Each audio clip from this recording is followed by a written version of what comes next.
Les amis, même Bernard Arnault s'expatrie, il fuit l'enfer français. On a dit qu'il y avait Aldostérone qui quittait le Royaume-Uni pour les mêmes raisons, taxes, insécurité, etc. On a vu qu'il y a énormément de gens, de grands influenceurs français qui se barrent. J'ai fait une vidéo sur El Ryan qui n'est pas encore sortie mais qui va arriver très rapidement. Il s'est lui aussi barré. Et puis il y a toute une série de personnes, des gens qui sont à Dubaï, des gens qui sont aux Philippines, des gens qui sont en Amérique, des gens qui sont au Canada, des gens qui partent un petit peu partout, que ce soit dans des destinations que je vais déjà expliquer, tiers 1, tiers 2. Mais en tout cas, ils se barrent parce qu'ils en ont marre du climat en France. Alors jusqu'à maintenant, on se disait, enfin moi je me disais, oui, mais c'est parce que nous on est des gens qui sommes petits, on n'a pas les facilités de certains. Voilà, évidemment, quelqu'un comme Bernard Arnault, théoriquement, c'est quelqu'un qui a des facilités fiscales, hein. L'État lui donne des facilités fiscales pour l'inciter à rester. Je vous rappelle que la France a besoin de Bernard Arnault. Bernard Arnault n'a pas besoin de la France, donc il reste par gentillesse et par patriotisme. Mais là, en fait, je me trompais. Puisque même lui, en fait, les gens ont déjà, il n'y a pas longtemps, Bolloré a fermé, je sais plus quoi, là, un truc sur Canal+, il en a eu marre de se faire surtaxer, il a fermé. Et maintenant, c'est Bernard Arnault. Donc c'est génial, en fait, il y a effectivement une tiers-mondisation du pays. Donc on sait déjà qu'au niveau de la classe moyenne, j'ai expliqué à l'époque qu'il y avait en France trois catégories de personnes. Les gens qui sont tout en haut, qui ont des... Voilà, c'est les gros, ils détiennent l'infrastructure, ils détiennent les grandes entreprises, ce sont des giga milliardaires. Eux, ils avaient, selon ce que je pensais, intérêt à rester. Ceux qui sont tous en bas, qui sont les parasites du bas, qui vivent grâce à vos taxes. Et puis ceux du milieu, qui sont les vaches à lait, qui n'ont aucun intérêt à rester. Et je vous encourage à partir parce que du coup, on savait que pour nous, la classe moyenne... Enfin, quand je dis la classe moyenne, c'est voilà, classe moyenne, ceux qui sont au-dessus de la classe moyenne, ceux qui sont en dessous, mais en tout cas pas les giga milliardaires. Il y avait tout intérêt à se barrer parce qu'il y avait une pression fiscale colossale, parce qu'on voit les entrepreneurs comme des vaches à lait.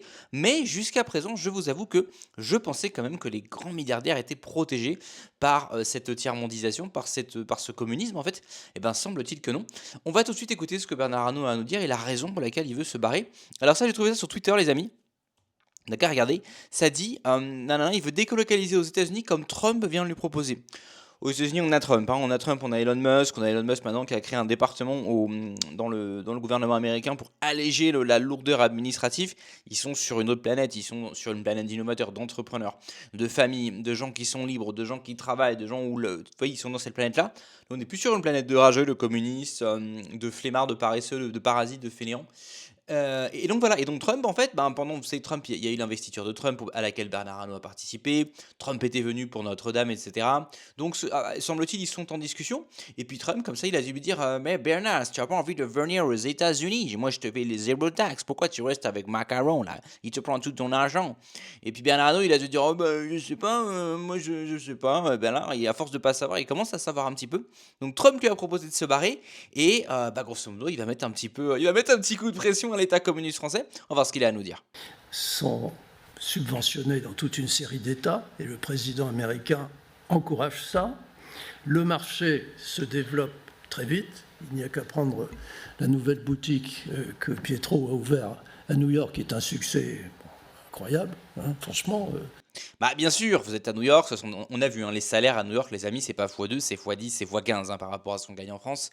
Ça n'a rien à voir. Je veux dire, vous mettez un sac Louis Vuitton à 5 000 $ en France, à New York, ça leur fait le même effet que s'il était à 500 € en France. Vous voyez ce que je veux dire? C'est pas les mêmes niveaux d'amplitude là. C'est New York par rapport à la France, c'est comme la France par rapport, je sais pas moi, au Burkina Faso. Vous voyez ce que je veux dire? Il y a des queues de 100 mètres de long. Enfin, c'est vraiment assez exceptionnel. Et pourtant, c'est très, très élitiste. Donc, quand on vient en France et qu'on voit qu'on s'apprête à augmenter les impôts de 40% sur les entreprises qui fabriquent en France, quand même à peine croyable. Donc, on va... À peine, on dirait un youtubeur finance. Oui, oui, vous avez vu, il a dit, oh, pas incroyable. Mais oui, c'est incroyable. Il devient influenceur, lui, sur les bords. Taxer le Made in France. Pour refroidir les énergies, on fait difficilement mieux. Pour refroidir les énergies. Vous comprenez qu'il y a un double sens dans ce qu'il est en train de dire? Je ne sais pas s'il est inconscient. On a d'un côté la métaphore, refroidir les ambitions, les travailleurs, etc. Mais pour moi, tout ça est complètement lié en fait à l'écolo-communisme où il est question de ne plus mettre l'électricité, de ne plus mettre le chauffage. Tout ça est lié en fait. Pour pousser à la délocalisation, c'est idéal. Alors je ne sais pas si c'est vraiment l'objectif du gouvernement, mais en tout cas, il va l'atteindre. C'est ce que je dis, s'il arrive au bout de ses plans. Ça, c'est inévitable. Alors qu'il y a d'autres...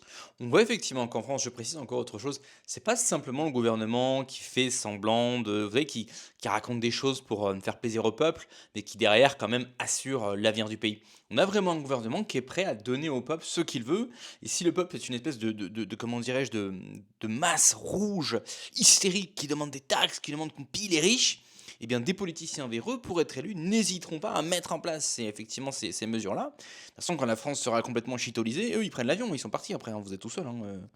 Craig Mélenchon, il va rester comme ça quand ce sera. Enfin, il sera mort, mais bon. C'est succédé à tous les abrutis qui sont à LFI, là. Quand la France sera chitolisée, qu'ils ont les poches bien remplies, ils seront à Los Angeles, tu les verras à Los Angeles, tu les verras à New York, hein. Autre solution. Tu les verras en Suisse comme Anne Hidalgo, tu les verras en Espagne comme Manuel Valls, il est revenu. Ils font des allers-retours, ils sont mobiles, ils ne sont pas comme vous, hein. On aurait proposé d'autres solutions.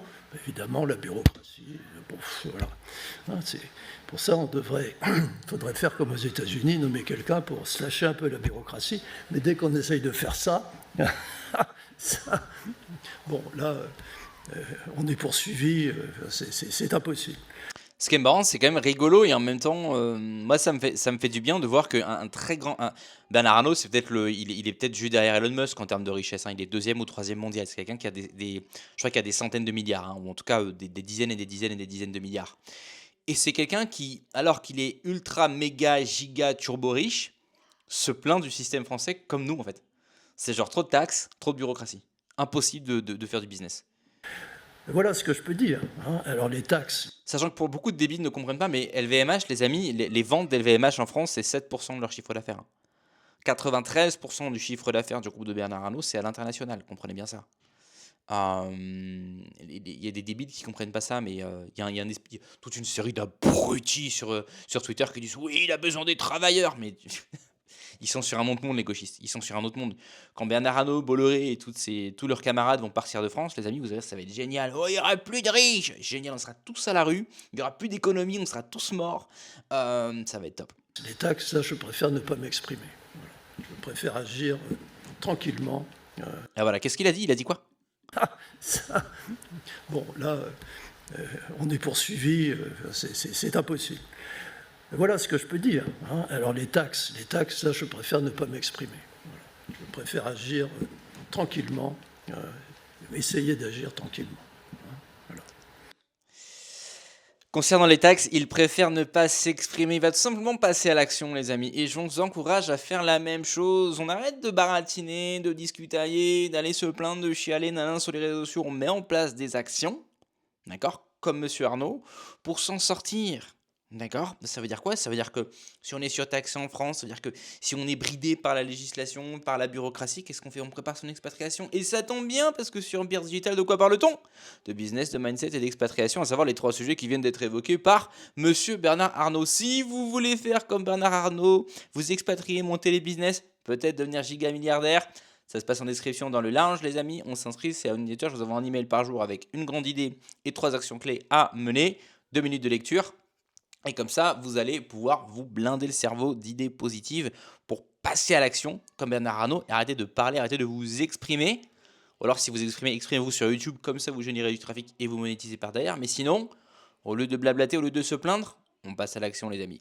Si Bernard Arnault est emmerdé par la bureaucratie, si Bernard Arnault est envoyé par les taxes, si Bernard Arnault hésite à se barrer aux States, est-ce que vous croyez que vous allez tenir face au communisme français? C'est la question que j'ai envie de vous poser, les amis. Répondez-moi en commentaire. Allez, ciao!